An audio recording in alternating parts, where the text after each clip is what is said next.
¿Existen reglas en el conflicto? ¿Cuáles son esas reglas y por qué existen esas reglas? ¿Qué evidencias bíblicas tenemos de estas reglas? ¿Se sujeta moralmente el Señor a esas reglas? Estas y algunas otras interrogantes son las que hoy buscaremos despejar, así que comencemos.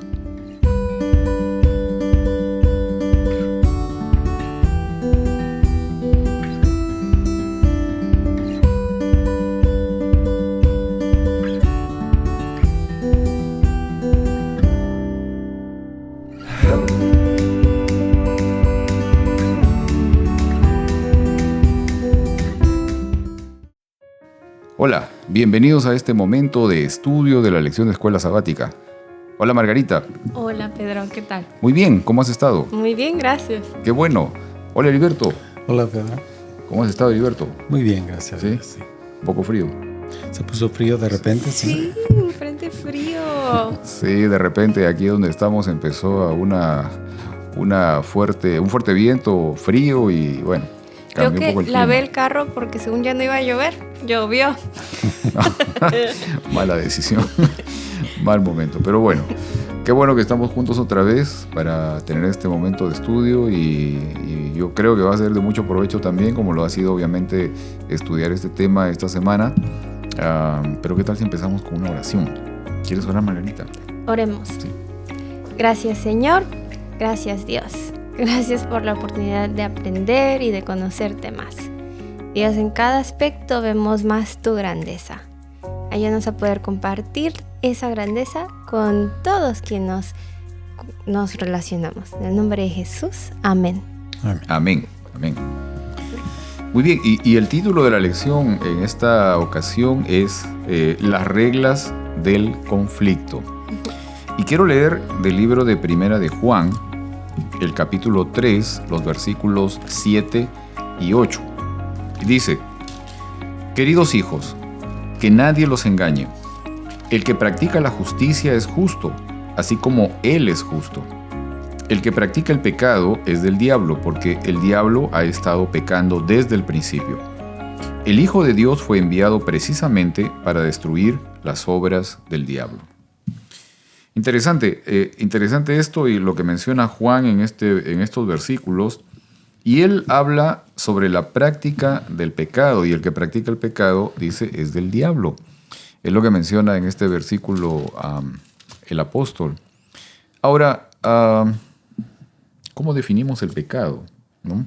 Creo que habíamos hablado un poco de eso antes, pero o sea, ¿cómo definimos el pecado? ¿Cómo concebimos el pecado, digamos? ¿Con qué idea tenemos de eso, no? Porque, por ejemplo, Primera de Juan capítulo 3, versículo 4, precisamente en el mismo capítulo, dice que el pecado es la transgresión de la ley. Pero pienso que habíamos estado también viendo en otras ocasiones que el pecado va más allá de la sola transgresión de la ley, ¿verdad? Pero antes de todo solo quería mencionar que este es el tema que todas las otras lecciones hemos estado medio picándole. Creo que Pedro ha estado muy emocionado por este tema desde antes de que haya salido esta lección. Fue a escuchar a un pastor hablar sobre este tema. Entonces, ha cambiado como nuestro paradigma, haber aprendido un poco más sobre esto. Entonces, realmente es un tema muy emocionante. Definitivo. Y bueno, volviendo a la pregunta, ¿qué es el pecado? Siempre pensamos, pues el pecado es no seguir la ley, ¿verdad? Más o menos, pero claro, no es todo. Claro. Digamos, por ejemplo, Heriberto, si concebimos el tema de la ley como una manifestación también de lo que es el carácter de Dios, el alejarnos o digamos el transgredir la ley implica también el hecho de alejarnos de aquello que significa el cómo es Dios, ¿no? O el quién es Dios, ¿verdad? Podríamos entenderlo también de esa manera. Sí, claro. Definitivo. Sí. O sea, ese es el problema realmente central, o sea, en el tema del pecado en sí, tiene que ver con una mala concepción de quién es Dios. Ahora, desde el principio, justamente, nuestros primeros padres aceptaron la palabra del enemigo de Dios. Y entonces en ese punto se rompió algo fundamental que es necesario para poder establecer una buena relación entre dos partes, que es la confianza. ¿Sí? Sin la posibilidad de la confianza, no puede existir, no puede llegar a crecer o a nacer incluso aquello que conocemos como el amor. O sea, el amor necesita, requiere de elementos importantes, por ejemplo, la libertad, por ejemplo, la confianza. O sea, sin estos elementos no puede crecer, no puede nacer siquiera aquello que conocemos como el amor. Ahora, en el versículo de memoria nos dice que el Hijo de Dios fue enviado precisamente para destruir las obras del diablo. ¿Qué es lo que hizo Jesucristo para destruir las obras del diablo? O sea, ¿cuál ha sido y cuál es el arma de Dios justamente para poder enfrentar las acciones del enemigo?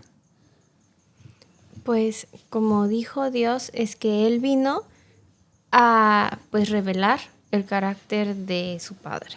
Entonces es revelar el carácter del Padre a través del cumplimiento de las leyes, pero de la forma correcta. Sí. Miramos que Jesús muchas veces cuando se refería a un mandamiento, Él lo hacía más grande. O sea, es como si le hubiera puesto una lupa de aumento y lo expandía. Ajá. ¿Verdad? Podemos el decir, hemos oído que no el desear a otra mujer que no sea tu esposa, pero él dice que simplemente sin pensarlo, solamente pensándolo. Claro. O sea, él siempre expandía más de lo que en realidad era. Y esto es lo que a veces nos hace pensar y nos preguntamos, pero es imposible, ¿verdad? Claro. Hacerlo. Y sí es imposible en realidad guardar la ley por nosotros mismos. Okay. Porque solamente cuando Dios vive en nosotros, exacto, por medio de Él podemos hacerlo. Amén. ¿Verdad? Claro. Ahora, tú estabas haciendo referencia a algo que creo que también es muy importante, y es el hecho de poder señalar que justamente el pecado, como lo señaló Jesús, no es solamente la acción de transgredir la ley, sino de que el pecado realmente en primer lugar aparece en nuestra mente. Uh-huh. O sea, ya apareció allí. En el momento en que tú ya maquinas o piensas las cosas, ya empiezas justamente a alejarte de aquello que es correcto. Exacto. O sea, ese es el asunto, ¿no? Por ejemplo, pienso que Satanás en el cielo, cuando estaba en el cielo, no fue y lo primero que hizo es romper la ley. O sea, él siguió cumpliendo las leyes. Lo que cambió es lo de su corazón, el por qué lo hacía. No fue no hacer la ley, sino porque igual los fariseos cumplían la ley. Obvio. Pero no, ¿por qué lo hacían? No tanto es el cambio de lo tengo que hacer a lo quiero hacer. Y lo quieres hacer porque reconoces por qué lo estás haciendo. Claro. Y viene de un agradecimiento profundo y el saber que Dios es Dios. Y la adoración viene por reconocimiento. Entonces, aunque tú cumplas la ley, si tu adoración no está allí, si lo estás haciendo sin adoración, ya estás incumpliendo la ley. Exacto. Ahora, nuevamente la pregunta, o sea, ¿cuál es el arma que utilizó o que utiliza el Señor para poder contrarrestar las obras del diablo? Quiero leer aquí lo que dice Romanos, ustedes también lo tienen allí, Romanos capítulo 12, versículos 20 y 21, que dice, si tu enemigo tiene hambre, dale de comer, si tiene sed, dale de beber. Actuando así, harás que se avergüence de su conducta. No te dejes vencer por el mal, al contrario, vence el mal con el bien. ¿Sí? Sí, él vence el mal con el amor. Ajá. ¿Verdad? Exacto. Y una cosa de los que me recuerda es de que siempre que Satanás acusaba a Dios o tentaba a Jesús, él respondía con escrito está. Ok. ¿Verdad?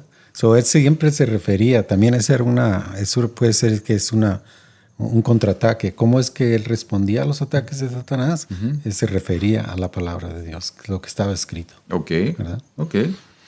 Está bien. ¿Piensas algo más, Margarita, ahí? Pregunta, o sea, y tengo un poco esta idea respecto al asunto de la acción de Dios, porque al final, digamos, como hemos estado viendo antes, el punto central de todo este problema general que existe, que nosotros le llamamos el conflicto cósmico, es el asunto de la acusación contra el carácter y el gobierno de Dios. Ahora, ¿qué tiene que ver la cruz en todo esto? O sea, ¿qué es lo que realmente produjo el sacrificio de Jesús y su posterior resurrección? O sea, ¿qué tiene que ver todo esto, digamos, del sacrificio de Jesús, la crucifixión de Jesús, en el asunto del conflicto cósmico? Y de la manifestación también de digamos, del arma única que Dios tiene, que es el amor. ¿Qué es lo que tiene que ver? Pues eso. O sea, todo el argumento de Satanás es que Dios no nos ama. Pero ese fue la demostración más grande de amor que Dios pudo haber hecho. O sea, Él no tenía ninguna razón por cual hacerlo por nosotros. O sea, inmerecido. Y lo hizo. Entonces, cuando nosotros no lo vemos como un sacrificio ni como lo que es el regalo, sino primero reconocemos nuestro error y culpabilidad. Pero una vez que podemos reconocer nuestro rol en todo esto, vemos realmente lo que Dios hizo por nosotros. Exacto. Sí, también me recuerda a los sacrificios que hacía el pueblo para que ellos fueran perdonados. Tienen que sacrificar algo, un animal sin mancha que representaba a Jesús. Entonces yo me imagino que Satanás sabía que Jesús iba a venir, pero todavía dudaba que se pudiera hacer ese sacrificio tan grande. Así es que, y vemos al pueblo como perdía la noción, perdía de vista lo que significaba y volvían a caer y lo hacían por costumbre, ¿verdad? Llegaban a un tiempo en el que ellos simplemente lo hacían como un acto diario de hacerlo sin ningún significado. Okay. Y es muy importante para nosotros porque hoy también podemos caer de la misma manera. De que sí, Jesús vino y murió, pero ahora la mayoría del mundo ignora todo este sacrificio tan grande que Jesús ha hecho por nosotros. Muchas veces lo podemos tomar por hecho. Me hace mucho pensar en las pequeñas cositas. O sea, están los muchos idiomas del amor, ¿verdad? Ajá. Pero creo que el más importante... El lenguaje. Sí, los lenguajes del amor. El más importante personalmente, pero realmente creo que son los hechos. Ajá. Entonces, porque requiere de esfuerzo. Entonces, muchas veces nos olvidamos los hechos cuando los tomamos por hecho. Que nuestra mamá nos cocine todos los días. Hasta que uno tiene que estar cocinando todos los días y le pone tanto esfuerzo como su mamá, se da cuenta cuánto costaba eso. Entonces, las cosas en la vida difíciles nos ayudan a no tomar por hecho lo que Dios hizo por nosotros. Cada vez que estemos pasando por algo difícil, aprovechemos el momento para darnos cuenta y recordar el sacrificio de Dios. Amén. Amén. Ahora, tengo una pregunta que la quiero soltar porque no me quiero olvidar, no la tengo en mis apuntes, pero quiero que después la podamos comentar. ¿Ok? Si es posible. Ok. ¿El sacrificio de Jesús fue una demanda hecha por Dios? O sea, Dios estaba requiriendo que Jesús fuera sacrificado para poder, digamos, satisfacer su demanda de justicia. ¿Ok? Es una pregunta que la quiero soltar ahorita, pero necesito ver otras partes más. Porque, primero, bueno, quiero leer algo que el autor de la lección afirma o escribe en uno de sus libros. No está en la lección de Escuela Sabática, pero está escrito por el autor de la lección, el Dr. John Peckham. Bueno, él dice en su libro Teodicea del Amor, en la página 121, dice: la cruz es el clímax del drama de la sala del tribunal, donde Dios juzga la infidelidad de la humanidad al pacto y al mismo tiempo muestra su propia fidelidad al pacto, su amor y su justicia. ¿Sí? O sea, es un elemento aquí donde, o sea, deja ver el hecho de que en realidad no es una demanda de él, sino de que hay alguien al que se le está demandando el pago por una situación digamos, de deuda, un error, lo que llamamos pecado.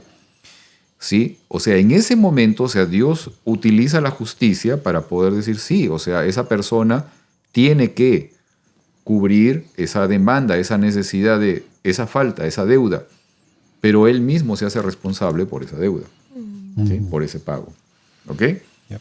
Ahora, tú hablabas, Heriberto, del asunto de las tentaciones y mencionabas el hecho de que Jesús refutaba las tentaciones con un escrito está. En el caso de las tentaciones, personalmente veo el hecho de que el enemigo, por lo menos en 2 de las 3 tentaciones, lo afirma abiertamente, tratando de desestabilizar el sentido de pertenencia de Jesús, ¿no? Y le dice, si tú eres el Hijo de Dios, entonces suelta la tentación, ¿no? Okay, pero lo primero lo fundamental es el hecho de poder hacerle dudar a Jesús que realmente Él tiene una conexión directa con el cielo. Y esto tiene que ver con lo que muchos teólogos afirman, me parece que incluso Ellen White también afirma, o sea, que Jesús vino en una condición netamente humana, también, obviamente también era divino, pero utilizando su naturaleza humana para poder, digamos, representar al primer Adán. ¿Ok? Entonces, en esa condición, Él no tenía memoria de su experiencia o de su vida en el cielo. Es por eso de que en ese momento donde ya probablemente Él iba a empezar a tener mayor esa seguridad de su experiencia en el cielo, sin recordarla, pero su pertenencia completa con el cielo, es en ese momento en que el enemigo lo tienta tratando de socavar esa seguridad que podía tal vez ser recién incipiente, ¿no? Y lo que Jesús hace al poder mencionar los versículos, que todos de los 3 momentos de tentación, los 3 están en Deuteronomio, son promesas, son las promesas de Dios. O sea, eso es lo fundamental también para nosotros, ¿no? El de poder recordar de que las promesas de Dios son reales, son verdaderas, que Dios es fiel y verdadero. ¿Ok? Muy bien.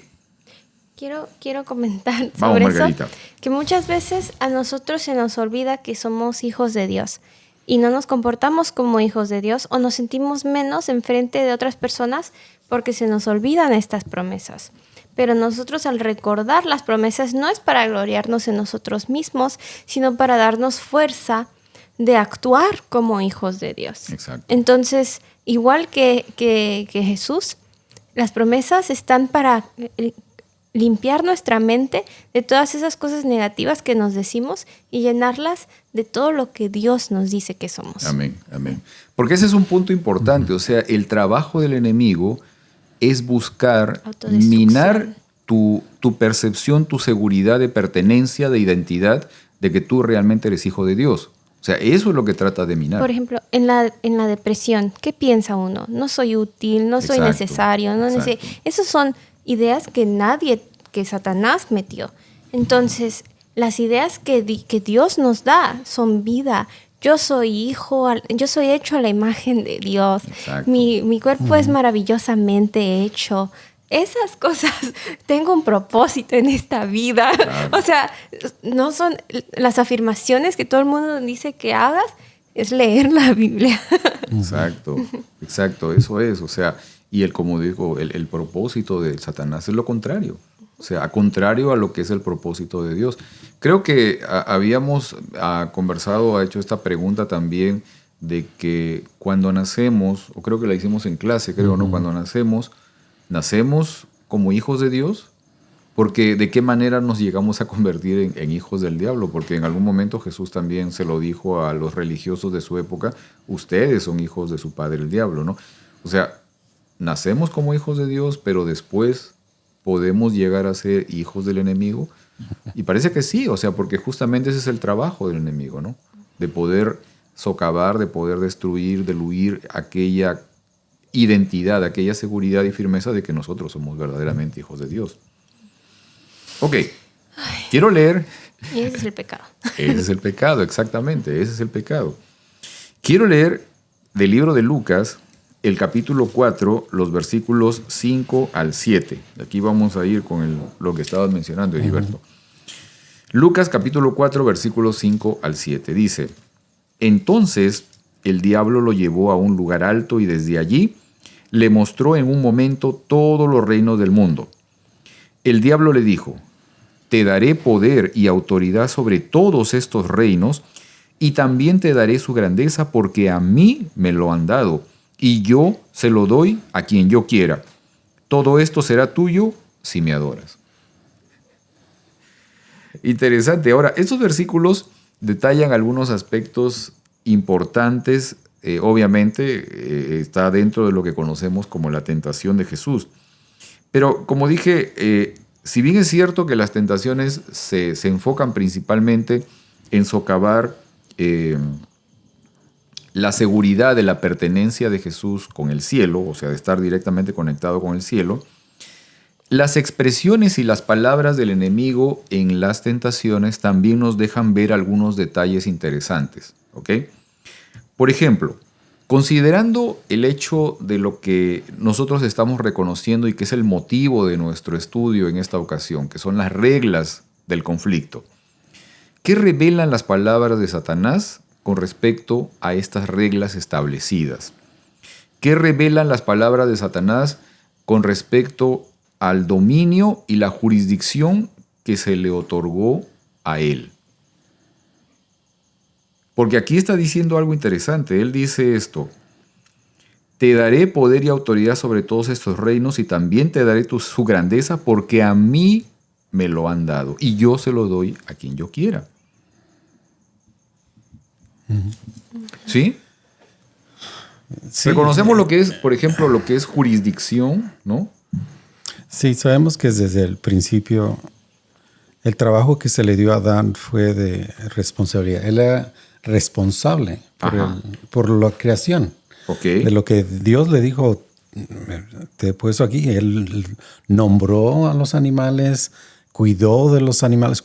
Su trabajo era cuidar. Cuando él cayó, esa autoridad que él tenía sobre la tierra se le quitó y se le fue dado a Satanás. Okay. O sea, ahora él es era el príncipe de la tierra. Okay. Y esa fue una de las reglas que esa autoridad que se le había dado a Adán, se le transfirió a Satanás. Ok. Ahora, hay algo interesante y yo les quiero comentar a ustedes lo que menciona el autor de la lección en su libro, la Theodicy of Love, la Teodicea del Amor, ¿no? Y él menciona justamente que para poder, digamos, entrar en este proceso de demostración de quién tiene la razón, o sea, oye, tú tienes la razón porque estás señalando de que Dios no es quien dice ser, ok, ¿de qué maneras, o sea, tú que estás acusando o que estás señalando esta duda, puedes realmente demostrar de que lo que él dice o lo que dice que es no es correcto, no es cierto? Entonces, dentro de esa situación, al enemigo, obviamente, como llegó a vencer, a engañar, digamos, a destruir de alguna manera la relación que existía entre los dueños de un mundo recién creado con Dios, esa relación se rompió. Entonces, de manera ilegítima, producto de un engaño, obtiene esa posibilidad de tener autoridad sobre un mundo. ¿Sí? Fue por engaño. Obviamente fue por un engaño. Pero fue un intercambio legal. Claro, ahora vamos a la otra parte. Vamos a la parte de que, ok, para que puedas demostrar esto, entonces ten tú autoridad sobre este mundo. No autoridad absoluta. Tiene una autoridad limitada, obviamente. Sí. O sea, está, digamos, su autoridad, sí, tiene cierta jurisdicción y tiene control, o sea, de muchas cosas. Dentro de ello, el clima, ¿ok? Dentro de ello, la alteración del clima, ¿ok? A veces también incluso la vida de las personas. Ahora, obviamente, dentro de eso, dentro de algunos aspectos, como por ejemplo, si la vida de las personas tiene una condición de que reciba cierta autorización, ¿ok? Un permiso. Y eso lo podamos saber luego en el caso, por ejemplo, de la historia de Job, o en el caso, por ejemplo, de la muerte de Acab, también vamos a ver ahí de que obviamente hay decisiones que no las toma directamente Satanás, pero que sí han estado en su control. Creo que esto hace más sentido recordando de que hay muchos planetas Y viéndolo en esa escala, por ejemplo, nosotros como en Estados Unidos, pues están los estados y está el estado, o sea, el Estados Unidos, ¿no? Uh-huh. Está el presidente y luego los gobernadores de cada estado, por ejemplo. Entonces, Satanás sería como el gobernador del estado. Una forma que mis papás me lo mostraron visualmente, que siempre me ha gustado pensar en, es, no sé si han visto la Guerra de las Galaxias. A mis papás les fascina a mis padres, porque realmente está muy inspirado por Satanás, pero está inspirado. Y Satanás pues sabe cómo está la onda, ¿no? Porque él ahí estuvo.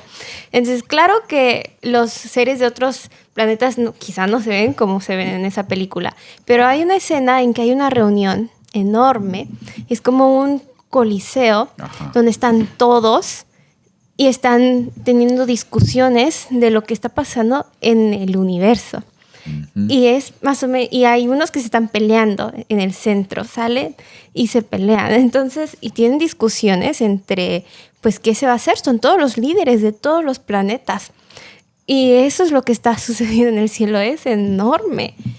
Y pues nosotros lo tomamos por hecho de que todos dicen que Dios es Dios, pero desde que Satanás entró duda, pues tiene que haber una demostración. Exacto, exacto. De eso se trata justamente. Ahora, ¿tiene la cruz o qué tiene que ver la cruz o de qué manera la cruz demuestra lo ilegítimo y lo temporal del gobierno de Satanás? Bueno, como dijimos al principio, tenía que pagarse. Al transgredirse la ley de Dios, entró el pecado y ellos estaban condenados a muerte. Okay. ¿Verdad? De allí, eso se tenía que pagar de alguna forma. Okay. No, Dios dio la promesa y no se cumplió hasta que vino Jesús. Okay. Por hecho. Okay. Un paréntesis aquí, un paréntesis también para nuestros amigos. Yo quiero dejarla nuevamente también la interrogante aquí, ¿no? O sea, y para nuestros amigos también. ¿Quién demanda la muerte del pecador? ¿Es Dios el que demanda la muerte del pecador? Porque hasta antes de que Jesús venga a este mundo y muera, había un fiscal en el cielo, había un acusador en el cielo, que era Satanás, el cual después de que Jesús muere y resucita, es eliminado. Ya no es necesario ese fiscal. Uh-huh. ¿Te das cuenta? O sea, legalmente, sencillamente ya no se necesita el fiscal. ¿Por qué? Porque ya hay una persona, hay un ser humano que a la vez es Dios, representante y que se sacrificó por todos. Exacto. Ok.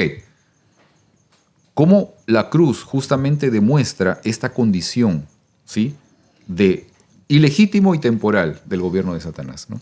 Porque antes de la cruz habían sacrificios. Okay. Y después de la cruz no hay sacrificios. Hubo un solo sacrificio. Bueno, sí, obviamente la cruz. Pero se demandaba sangre antes. Necesitaba haber sangre. Yeah. Y después ya no necesitó haber sangre. Porque ¿quién estaba demandando la sangre todo el tiempo? Sí, y esto todo viene... Exacto. La muerte era extraña, no existía. Exacto. El pecado no existía en el cielo, así es que era algo extraño que no existía, no se conocía. Entonces, el que lo introdujo al universo fue Satanás. Ajá.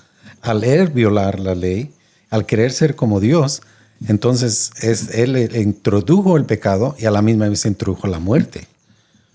Exacto. Porque el pago del pecado es muerte. Así es, así es. Mira, quiero leer lo que dice justamente John Peckham. Sí, John Peckham menciona esto. Dice, el evento de la cruz trae juicio contra el diablo y sus partidarios, marcando el comienzo del reino de Dios. Uh-huh. O sea, recordemos una cosa aquí, que la salvación es el establecimiento del reino de Dios. Punto. Es eso. ¿Ok? Y es necesario que podamos entender esto, porque a veces pensamos que la salvación es, ya el Señor viene por mí, me lleva y todo lo demás. No, esa salvación puede empezar hoy con nosotros también. Y es el establecimiento del reino de Dios. Eso es lo que justamente el Señor predicaba y mostraba y quería que nosotros pudiéramos entender. Ahora, Apocalipsis 12, versículos 10 y 11 dice, y ha llegado la salvación, el poder, el reino de nuestro Dios y la autoridad de su Cristo, porque ha sido derribado el acusador de nuestros hermanos. el que los acusaba delante de nuestro Dios día y noche, y lo vencieron por la sangre del Cordero y por la palabra de su testimonio. Esta es una victoria decididamente legal en el drama cósmico de los tribunales. Ahora, justamente siguiendo lo que menciona Zacarías capítulo 3, podemos recordar un poco la figura esta donde aparece el sumo sacerdote Josué y están en el tribunal del cielo y está allí a un lado el Cordero, está Jesús, y al otro lado está el acusador, que lo acusa, ¿no? Que lo está acusando constantemente. Ok. La muerte y la resurrección de Cristo decisivamente refuta las acusaciones del diablo contra los creyentes. Ahora, es interesante poder reconocer que las acusaciones del diablo contra los creyentes es también, al final, una acusación contra Dios. Es eso principalmente, ¿ok? Ahora,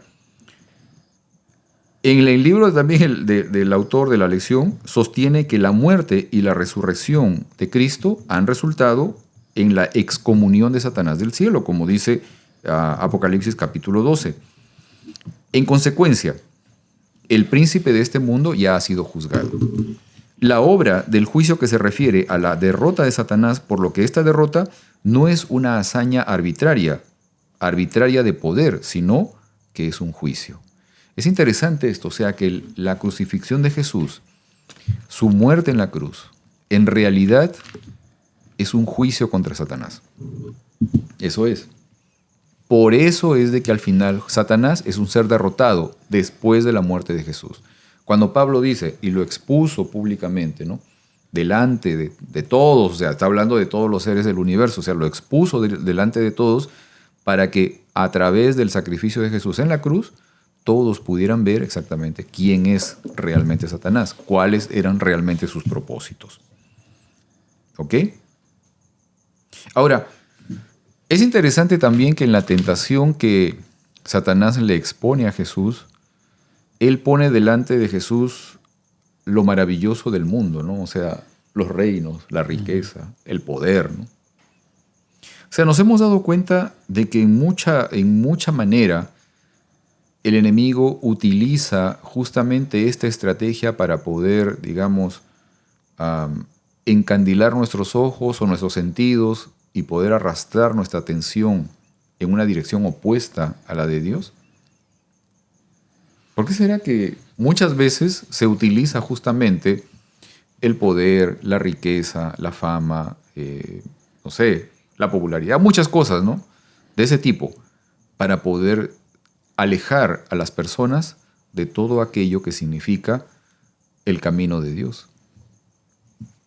¿Se han puesto a pensar? Sí. ¿Cómo es que también, sobre todo, por ejemplo, a los jóvenes, bueno, a cualquier persona, obviamente, se la trata de atraer de esa manera, ¿no? Y lo que me viene a la mente a mí es simplemente Hollywood.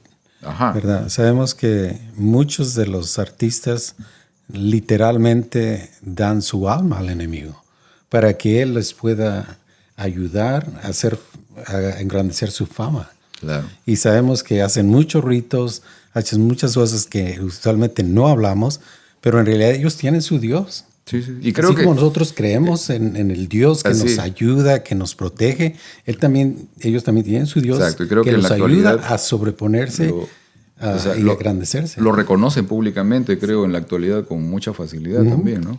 Es que, a ver, como dijimos, Satanás tenía su dominio acá en la tierra. Y cuando nuestra vista está acá en la tierra, pues obvio que vamos a ver como lo máximo lo que está en la tierra. Exacto. Pero cuando nuestros ojos están en la fe, entonces vemos más allá, y ya no vale lo que está acá en la tierra. O sea, Dios pudo decirle no a lo de la tierra porque su meta estaba más allá. Es como los niños que les daban un malvadisco si se lo comían ya, pero 2 si se esperaban. Bueno, pues los que veían más allá veían que había 2 después, pero los que veían nada más en el momento, pues se comían el malvadisco. Pero si nosotros mantenemos nuestra vista más allá, Pues 2 malvaviscos. Exacto. Bueno, 2 apios para los saludables. Exacto. Esa es una condición. Bueno, creo que en algún lugar he visto ese experimento justamente de conducta. Me parece muy, muy interesante. Y sí, y las personas que se esperaban a la recompensa tardía tenían más éxito en la vida. Claro, lógico, ¿no? Eso, por ejemplo, tiene que ver con asuntos como, por ejemplo, el hecho de guardar... Dominio propio. Sí. O, por ejemplo, cuando se habla de, por ejemplo, tener fondos de retiro, ¿ok? Porque muchas veces la persona, cuando es joven, considera que su yo dentro de 30, 40, 50 años es otra persona, o sea, no es él, ¿no? O sea, no se considera esa persona que va a, digamos, a estar en el futuro, más adelante, y entonces muchas veces no hace previsión para la persona que va a llegar más adelante. ¿Okay? Esa es una situación también semejante a lo que estamos comentando ahorita Margarita. Ok, vamos a entrar a un punto que me parece muy, muy valioso, muy importante, la experiencia de Job. Job capítulo 1, versículos 9 al 12. Satanás respondió: ¿Acaso Job te honra sin esperar nada a cambio? ¿Acaso no están bajo tu protección él y su familia y todas sus posesiones? De tal modo has bendecido la obra de sus manos, que sus rebaños y ganados llenan toda la tierra. Pero extiende la mano y daña todo lo que posee, a ver si no te maldice en tu propia cara. Muy bien, contestó el Señor. Todas sus posesiones están en tus manos, con la condición que a él no le pongas la mano encima. Dicho esto, Satanás se retiró de la presencia del Señor. Salió como una bala, ¿no? Como un rayo. Exacto. Ahora, ¿qué aspectos importantes podemos reconocer que ocurren en el contexto de esta conversación? O sea, ¿qué detalles sobre el conflicto cósmico y sobre las reglas de este conflicto podemos reconocer en esta conversación? Esta conversación encierra muchas cosas, ¿eh? Y si vamos a todo el capítulo 1 y parte del capítulo 2 también de Job, vamos a encontrar un sinfín de situaciones allí. Bueno, lo que me viene a la mente simplemente es de que él tiene acceso a Dios.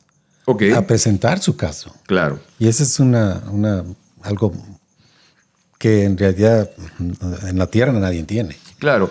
En sí, bueno, el capítulo 1 de Job también da detalles del hecho de que dice, llegó el momento en que se presentaron delante de Dios todos los hijos de Dios, ¿no? Y entre ellos iba Satanás también, o sea, y él iba como representante de este mundo, ¿no? O sea, su dominio, ¿no? Que aquí estoy yo también, pues yo también entro en el concilio, ¿no?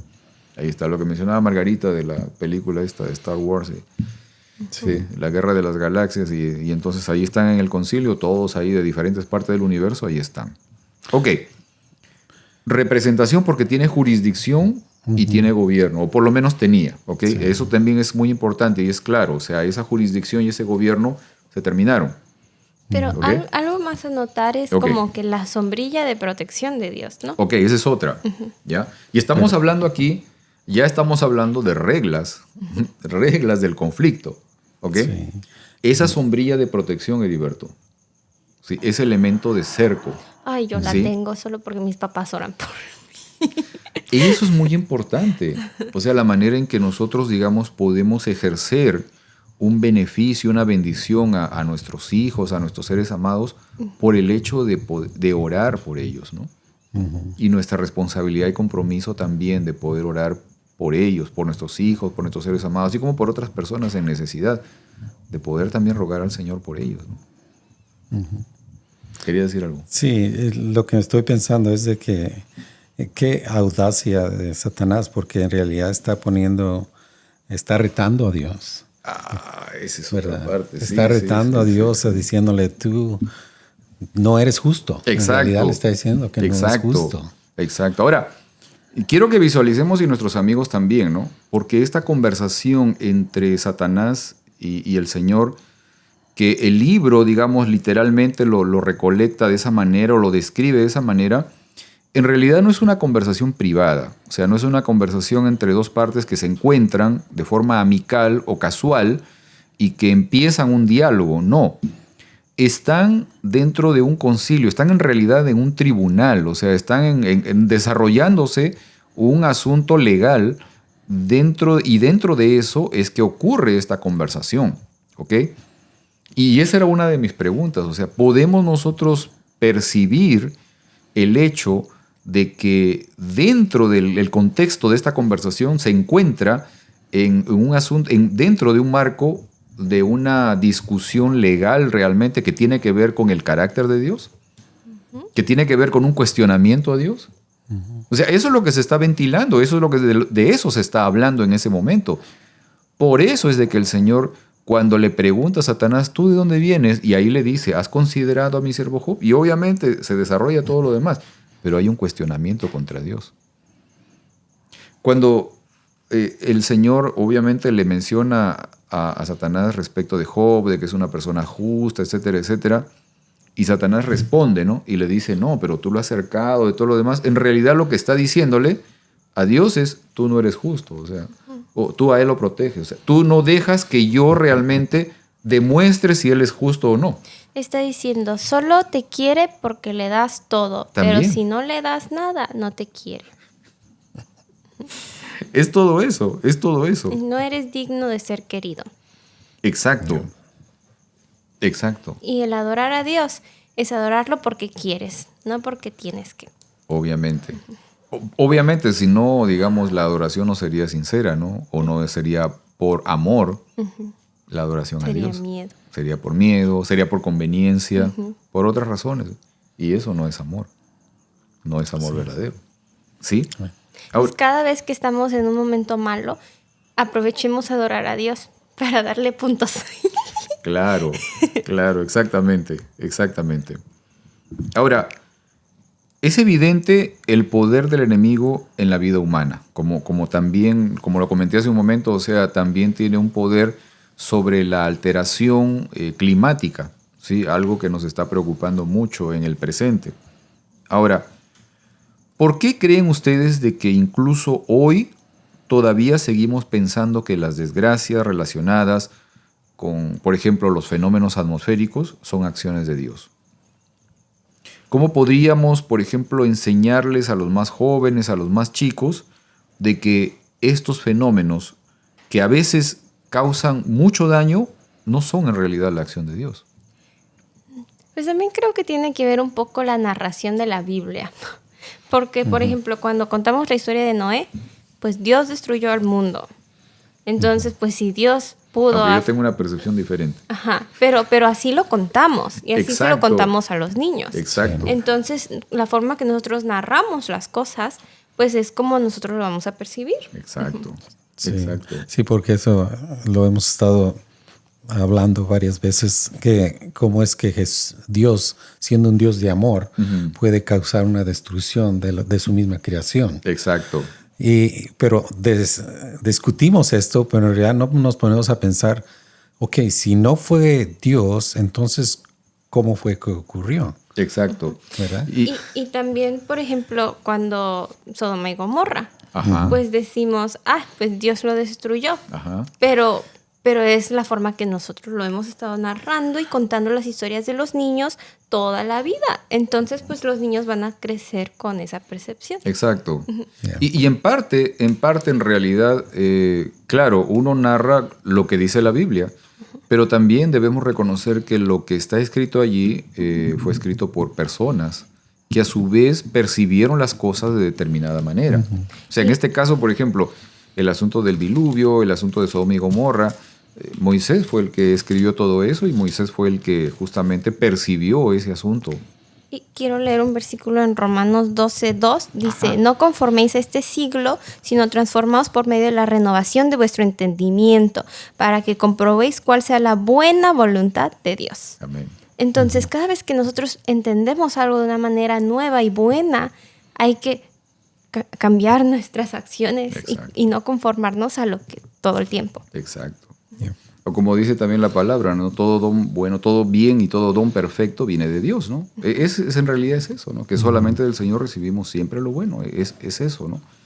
Ahora, Y volvemos, ¿por qué pasó lo malo? Pues ¿quién estaba clamando sangre? ¿Quién estaba cobrando cosas? Exacto, exacto.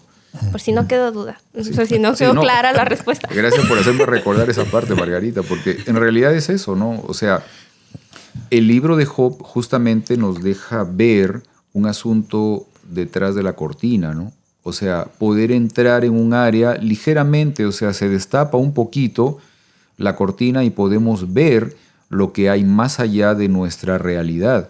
Y podemos notar realmente algunos aspectos del por qué ocurren algunas cosas en nuestra realidad y quién realmente está detrás de los asuntos que impactan de manera negativa en nuestras vidas. O sea, eso es real, eso es definitivo, ¿no? Es el mismo personaje, el mentiroso, el padre de mentira, el asesino del principio, en fin, es el mismo personaje que siempre aparece en estos hechos. El que demanda justamente la sangre, el que demanda el hecho de que, oye, esta gente no quiere nada contigo, esta gente me pertenece a mí. Oye, esto es algo que vamos a ver pronto. El tema de la pertenencia, ¿cómo lo dice la lección? Es como el asunto de si jurídicamente pertenecemos al enemigo, o sea, le pertenecemos. Podemos llegar a pertenecer. Es así. El enemigo es un gobernador ilegítimo, pero nosotros podemos convertirnos en su pertenencia legítima. ¿Ok? Eso lo vamos a ver luego y también para nuestros amigos. Eso lo vamos a ver luego probablemente en la siguiente lección, la siguiente semana. Vamos a ver ese punto y me parece muy, muy relevante. O sea, el hecho de que Satanás es un gobernante ilegítimo, pero nosotros, por nuestra propia voluntad, podemos llegar a convertirnos en dependientes legítimos de él. Estar sometidos a él. ¿Ok? Ay, pienso que realmente, perdón, es como guerra. Es una guerra. O sea, imagínense una guerra civil. Una vez que ya eres de un bando, ahí te quedas. Y si no importa qué pase, si se separa, se convierte en un estado, y un estado que está en quiebra, ahí te quedaste en ese estado que está en quiebra. Así que ten cuidado a cuál bando perteneces. Esa es la parte que tratamos de justamente señalar, creo que la semana anterior, ¿no? O sea, el hecho del por qué es importante el que a dónde apunta nuestra adoración. Porque en base a eso le estamos dando la razón o nosotros nos estamos alineando con un bando o con el otro. ¿Sí? Es eso en realidad. Ok, antes de que veamos la película, la pregunta que había hecho, que ya me olvidé cuál era, vamos a ver esta parte de aquí, porque mi memoria me falla a veces. Gracias, Margarita, por tenerlo apuntado. Ok, quiero leer del libro de Marcos, el capítulo 6, los versículos 4 al 6, que dice: Entonces Jesús les dijo, un profeta recibe honra en todas partes, menos en su propio pueblo, y entre sus parientes y su propia familia. Y debido a la incredulidad de ellos, Jesús no pudo hacer ningún milagro allí, excepto poner sus manos sobre algunos enfermos y sanarlos. Y estaba asombrado de su incredulidad. Ahora pregunta para ustedes. ¿Será que Dios, el Dios Supremo, debió aceptar reglas, límites, condiciones en su accionar para entrar justamente en este litigio, en este proceso legal de demostración de que su carácter realmente es de amor y demostrar ante el universo que realmente Él es veraz, Él es verdadero? O sea, ¿habrá entrado el Señor justamente en esa condición de reglas, limitaciones, condiciones para poder demostrar quién es Él? Yo creo que la única limitación o regla que Dios tiene fue en la misma creación. Cuando Dios nos creó, Él nos creó perfectos con libre albedrío. Okay. Y ese es el único límite que Él mismo se puso, nuestro libre albedrío. Ajá. Es una regla que Él no puede violar. Okay. O sea, no nos puede hacer nosotros amarlo por la fuerza. Okay. Y yo creo que es una regla, yo creo que aplicas nada más a Dios. De Okay. ahí yo no puedo pensar de otra que pueda ser limitado, Dios. Okay. Yo tengo aquí algunas digamos, algunos versículos que dan pie a pensar en un asunto de acuerdos, ¿ok? O de ciertas condiciones en las cuales también el Señor entró con la otra parte, o sea, dentro de este proceso. Ahora, creo que como habíamos visto hace un momento, el único elemento digamos, de acción de Dios para poder resolver este asunto es la manifestación de su carácter en todo momento. O sea, la manifestación de su carácter es en realidad la única arma que el Señor expone siempre. Y esa manifestación de su carácter es amor. Entonces, a partir de ese punto, se desarrolla todo lo demás. ¿Sí? Ok. Ok, sí. Mire, déjeme leer, por ejemplo, no voy a leer, solamente voy a citar los versículos. Mateo 8:29, ¿ok? Nuevamente, que habla de acciones y tiempos, ¿no? Recordábamos la vez pasada, o sea, cuando conversa con los demonios, ¿no? Con los endemoniados gadarenos les dice, bueno, los demonios le dicen a Jesús, aquí has venido, ¿no? Has venido a destruirnos, has venido antes de tiempo, aún no es el tiempo, ¿no? O sea, dando a entender de que tienen un acuerdo respecto a tiempos. ¿Okay? Sí, tienes razón. Sí. Cuando dije al principio, lo único que restringe a Dios es el libre albedrío que tenemos, pero como dos partes diferentes, sí, el tiempo lo limita, sí. Y principalmente al enemigo. Exacto. Por eso están los tiempos de las profecías que se deben de cumplir. Son plazos, ¿no? ¿Verdad? Sí, hay plazos. Y de ese tiempo, vamos a decir que Dios sabe el tiempo. El enemigo también. ¿Verdad? Sí. Obviamente son condiciones que tienen en ambas partes. O sea, de que hay plazos para que se cumplan ciertas cosas, ¿no? Ok. Lucas capítulo 8, versículo 31. Por ejemplo, habla del lugar, ¿no? De un lugar donde los espíritus caídos, los ángeles caídos, han sido confinados también. Y esto es muy importante porque, o sea, estos ángeles caídos deberían estar confinados allí. Y sin embargo, el ser humano les abre la puerta para que ellos puedan entrar a nuestra realidad. Por eso fue el elemento tan importante de la orden estricta de Dios de que el ser humano no se dedique a estar entrando en este campo de la adivinación o de la brujería o de este tipo de cosas, porque justamente al hacer este tipo de acciones, al tratar de comunicarse con estos espíritus, lo que se hace es abrirles la puerta de ese espacio donde están confinados para que puedan ubicarse en nuestra realidad y actuar de alguna manera. Y a veces es difícil nosotros pensar en que hay en realidad un lugar, pero lo que a mí me viene a la mente es que hay muchas dimensiones también que nosotros no podemos entrar. Y quizás Dios puede usar una dimensión simplemente para tenerlos ahí, que no puedan salir. Claro, no, digamos, un lugar físico. No sabemos eso, ¿no? En la Biblia se expresa, digamos, como un lugar, el abismo, ¿no? Y en el concepto, en la cosmovisión hebrea, lo consideran como un espacio que está en lo muy profundo debajo de la tierra, ¿no? ¿Okay? Mucho más profundo de donde se ubican las tumbas, ¿no? ¿Okay? Que es el Seol, ¿no? El Sheol, ¿no? Ahí están, o sea, es el espacio donde están los muertos, pero en un lugar mucho más profundo está el abismo, ¿ya? Donde supuestamente allí también llegó Jesús, producto de la muerte. O sea, es un espacio de la segunda muerte también, es un espacio sin retorno.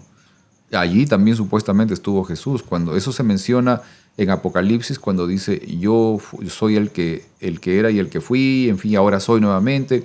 Tengo las llaves del abismo, o sea, tengo las llaves justamente de ese espacio, ¿no? Fíjate qué misericordioso es Dios, de que los que se mueren malos no los ha mandado ahí todavía. Exacto. Eso también es súper buena onda, porque pudo haberlos, si ya murieron mala onda, dejado que se murieran ahí todavía. Pero todavía les da la oportunidad de darse cuenta de que se equivocaron y explicarles el por qué al final sí van a ir ahí. Exacto. Eso realmente es una manifestación real del amor de Dios. Sí. Así es. Porque, digamos, esa condición de la muerte eterna, o sea, es una muerte sin retorno, ¿no?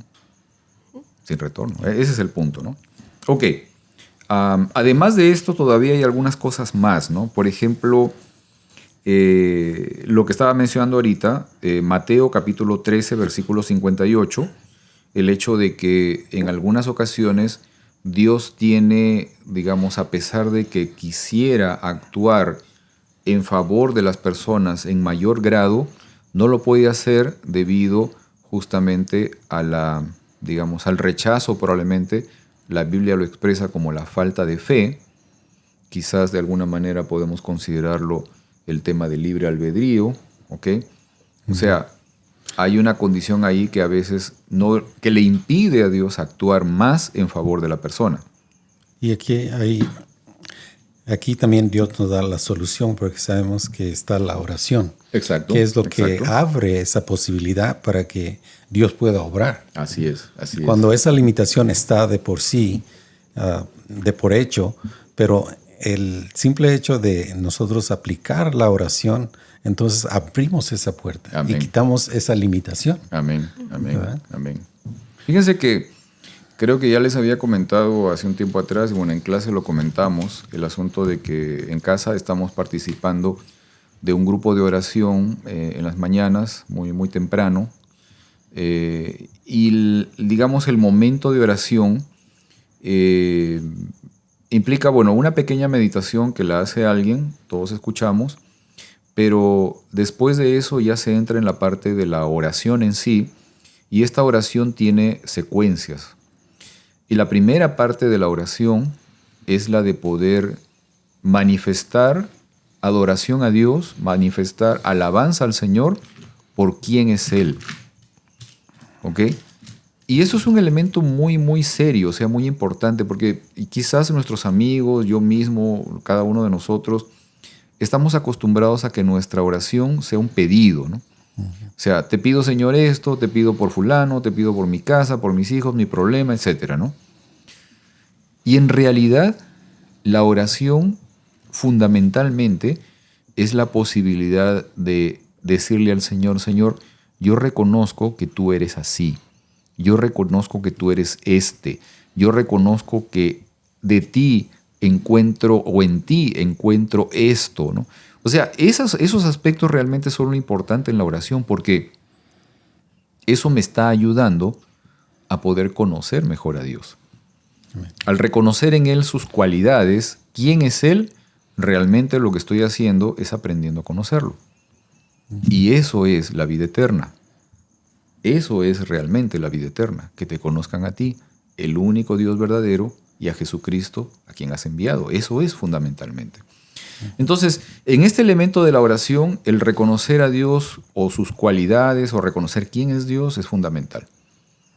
Y luego, la confesión de mis pecados, ¿no? La confesión abierta de mis pecados, lo que soy yo, reconocer quién soy yo. Y después de eso, la plegaria, ¿sí? La súplica y el agradecimiento al final. Y está. Un orden muy adecuado, muy conveniente de la oración. Y quizás ustedes también lo pueden poner en práctica en casa. Pienso que es muy, muy valioso. Ok. Pregunta dentro de esto. ¿Qué significa para ti la victoria de Dios? ¿Qué representa, en tu opinión, la salvación? Lo de la salvación ya lo habíamos comentado. La salvación en realidad es el establecimiento del reino de Dios. Pero ¿qué significa para ti la victoria de Dios? La victoria sobre el mal. Creo que tú ya lo habíamos escuchado en la clase. ¿Ok? ¿Tienes idea, Margarita? Si no, para comentar aquí algo. Sí, comenta. Vamos a comentar. Miren, quiero leer lo que dice también en el libro de The Odyssey of Love, Stephen Knoll, en la página 123 del libro de la Teodicea del Amor, dice esto. La salvación en la Biblia no es simplemente la salvación de un enemigo, ni la victoria de Dios es simplemente una demostración de poder abrumador. La victoria de Dios es siempre la vindicación de su justicia, y la salvación siempre está dirigida hacia el establecimiento de su reino. O sea, eso es, ¿no? La victoria de Dios realmente tiene que ver con vindicar su nombre. Esa es la victoria de Dios. No es el asunto de un ejercicio de poder sobre un ser que es inferior. No. Es el hecho de poder demostrar que realmente Dios es quien dice ser. Esa es la victoria de Dios. Y el establecimiento de su reino es porque mientras que no está establecido, pues hay feas cosas. Pero su reino significa que todo es hermoso. Amén. Entonces es por amor, es por buena, es por qué bonito. Así es, así es. Y miren, ya nos pasamos del tiempo, pero tengo una pregunta más que creo que es una pregunta fundamental.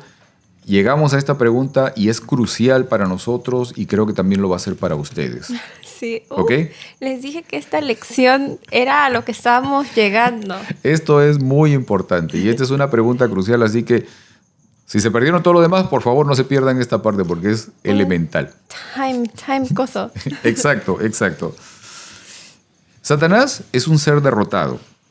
Ha sido vencido y ha sido expulsado de su papel de fiscal en el cielo. Sin embargo, aún no ha sido completamente eliminado. Pregunta, ¿por qué es que el enemigo aún no ha sido completamente eliminado? ¿Por qué si el enemigo es un ser juzgado y derrotado, aún sigue existiendo? Es lo que estábamos hablando en la lección. Bueno, es lo que estábamos hablando y es lo que clase. Llegamos a la conclusión de que nosotros todavía estamos luchando con el pecado en nuestras vidas. Okay. Mientras nosotros nos mantengamos en no decidir en qué lugar vamos a estar, va a existir todavía, ¿verdad? Y esta pregunta la hicieron en los comentarios la semana pasada. Así, gracias Julia por hacer ese comentario. Yo sé que sí, aprecié mucho esa pregunta sobre todo y me esmeré para poder justamente encontrar la respuesta a esa pregunta. Yo también he pensado mucho en esta pregunta y durante el estudio de este tiempo, con todo lo que Pedro ha comentado, he llegado a... yo soy muy visual. Okay. Entonces, como dijo un poquito antes en la lección, dijimos que el clímax fue la cruz, ¿verdad? Exacto. Luego, al hablar de Apocalipsis, el clímax es el capítulo 12 al 14. Así es. ¿Cuántos libros, cuántos capítulos hay en Apocalipsis? 1 al 22. Sí. Clímax de la cruz. Clímax de la cruz, ¿cuánto tiempo es antes de Cristo y después de Cristo? Entonces, no sé si han visto cómo se escribe una historia o la compostura de una historia. Está en lo que lleva hacia el clímax y el desenlace. Así es. Y cómo es más o menos una montaña, un pico. Pero el clímax siempre está, aquí hay algo visual, para los que son visuales, los que están escuchándolo, perdón. Pero si nos están viendo, pues aquí hice un pequeño dibujo. Uh-huh. Aquí está cómo sube el clímax y el desenlace. El clímax no está al final. Si se acaba la historia al final, justo en el clímax te quedas como que, ¿what? Si estás leyendo una historia de misterio, pues el desenlace es darse cuenta cómo estuvo el malo detrás de todas las cosas y volver a ver todo de otra forma distinta una vez que sabes cuál es el malo de la historia. Entonces, está Apocalipsis escrito en esta compostura, está la Biblia y el tiempo, el clímax antes de Cristo y después de Cristo, toda la historia del mundo está escrito en esta misma forma de historias. Es una gran historia épica que somos parte de. Y es nuestro papel el desenlace y mostrar lo que sabemos. Así es, así es. El apóstol Pedro dice, por ejemplo, ¿no?, que el Señor no tarda su promesa así como algunos la tienen por tardanza, sino que Él es paciente con nosotros, no queriendo que nadie se pierda, ¿no?, sino que todos procedan al arrepentimiento. ¿Y qué es el arrepentimiento? No es solamente alejarse del mal. Es ¿sí? El cambio total. Un cambio total en tu mente. Y ese cambio total en tu mente tiene que ver también con el hecho, primero, de conocer y reconocer quién es verdaderamente Dios, y segundo, de poder eliminar plenamente a aquel que te hace ver a Dios de manera contraria. Pienso también en Pablo cuando tuvo su cambio de paradigma. No es que cambió y pum, se terminó. Tuvo que ir a recambiar todo, desaprender todo. Así es. Entonces, en este tiempo estamos desaprendiendo todas las malas ideas que teníamos de Dios. Entonces, ahora que estamos aprendiendo que Dios no es el que está detrás de las cosas malas del clima, hay que volver a reaprender todo lo de la Biblia, empezar desde el comienzo y verlo todo de esta nueva perspectiva que estamos teniendo. Así es. Y hacerlo para todos, cambiarles todos la imagen. Quiero leer esta parte que me pareció fundamental en respuesta también a esta pregunta, ¿no? O sea, ¿por qué es de que hasta ahora Satanás aún no ha sido plenamente, completamente eliminado? O sea, ¿por qué no ha desaparecido si es un enemigo derrotado, ¿no? Aunque Satanás ha sido condenado en el cielo, todavía no ha sido juzgado definitivamente en el corazón y en la mente de todas las criaturas. Y eso necesitamos también pedirle al Señor que nos permita trabajar en eso. Que Él sea eliminado completamente. Así como ha sido juzgado y eliminado del cielo, tiene que ser juzgado y eliminado en nuestras mentes y nuestros corazones. Algo que nos pasamos, pero tiene que ver con las cosas que son limitadas. Ajá. ¿Verdad? No hablamos de cómo es que Dios limitó al enemigo a mostrarse en forma física. Ok, sí. ¿Verdad? Pero lo que quería traer es de que estamos hablando también del fin del tiempo y estamos muy cerca. Claro. Es cuando Dios le va a dar permiso de que Él se muestre físicamente. Okay. Y es algo que nosotros debemos de tener en mente porque sí se le va a dar permiso. Okay. Y es algo que nosotros no pensamos, pero la gente tiene que, y Dios cuando dice que muchos van a ser engañados. Probablemente. Y más que Él físicamente va a poder caminar y hablar, es algo que debemos Sí. Muchas cosas. Cuidar. Porque, o sea, en el desenlace todo se va, las reglas como que se van a expandir. Entonces Satanás va a poder hacer más cosas de las que podía hacer antes. Por ejemplo, en el tiempo de Elías no pudo mandar una chispita de fuego, pero al final del tiempo va a estar sanando, haciendo muchas cosas. Pero igualmente Jesús va a revelarse. O sea, los 10 mandamientos, todas esas cosas, el arca, todo lo que ha estado escondido, también se va a demostrar. Exacto. Entonces hay que estar atentos. Exacto. En la medida, y eso es real, ¿no? Cuando ahorita Margarita mencionaba, por ejemplo, del tema de Apocalipsis y el clímax, digamos, del libro, se centra, si ustedes leen el libro, se va a centrar en los capítulos 12, 13, 14, ¿no? El capítulo 12 menciona un recuento de la historia de cómo es de que aparece el pecado, llega el pecado a la tierra, también llega el Señor, cómo el Señor es sacrificado, pero después de eso cómo es que el enemigo es expulsado del cielo y al final cómo se dedica a perseguir al grupo humano que el Señor dejó establecido en la tierra para poder mostrar su luz. En el capítulo 13 podemos notar el esfuerzo del enemigo para que a través de sus aliados humanos logre o trate de arrastrar al mundo hacia su lado, hacia su dominio. Y en el capítulo 14 nosotros encontramos la respuesta de Dios. Allí encontramos justamente la manifestación y la respuesta, el contraataque de Dios frente al ataque del enemigo. Así que no estamos solos y no estamos desamparados, obviamente, y las condiciones del resultado de este conflicto nosotros las conocemos. Y es que parte de las reglas es que nosotros tenemos que mostrar el carácter de Dios. O sea, eso... ¿Y por qué no ha venido Dios? Porque no estamos cumpliendo nuestra parte. Bueno, animémonos para que así sea. Animémonos para que así sea. Y pidámosle al Señor eso, al reconocerlo a Él en todo aspecto en nuestras vidas. Muy bien, ha sido esto algo tremendo. Nos hemos pasado buen rato todavía. No, pero estuvo bueno, ¿verdad? Estuvo bueno. Digan que sí. Claro que sí, no. Y yo tengo aquí todavía, Margarita, después me hace recordar la pregunta porque ya hasta me olvidé la pregunta. Pero sí la contestamos varias veces. Yo creo que sí. Sí. Yo creo que sí. Déjeme ver, tengo todavía aquí los comentarios de nuestros amigos que nos han estado acompañando en esta ocasión. Silvia Morales dice, gracias Silvia. Un repaso sí complicado tal vez de entender, pero agradecemos la frescura de los jóvenes, sobre todo, y sus oportunos ejemplos y bendiciones a Igor, que Dios le permita cumplir sus planes en él. Y bueno, desde aquí mandamos un saludo también para Igor. Obviamente, esperemos que esté todo bien por allá en Perú. Daniel Guillermo Ruiz dice, gracias Margarita, a ti y a tus compañeros por estas inspiradas lecciones que nos ayudan a comprender mejor el amor y el carácter de Dios. Amén. Muchas gracias, Daniel. Francisco Sandoval Seña, mi tío, también muchas gracias. Un abrazo, tío, por acá, desde acá. Dice que poderosa lección 9. La cosecha son los hijos de Dios y su iglesia. Amén. Lupita Pilar dice, buena presentación. El ser humano debe tener como centro de su vida a Jesús sacramentado y dejar que el maligno entre a su vida para no perder la gracia divina.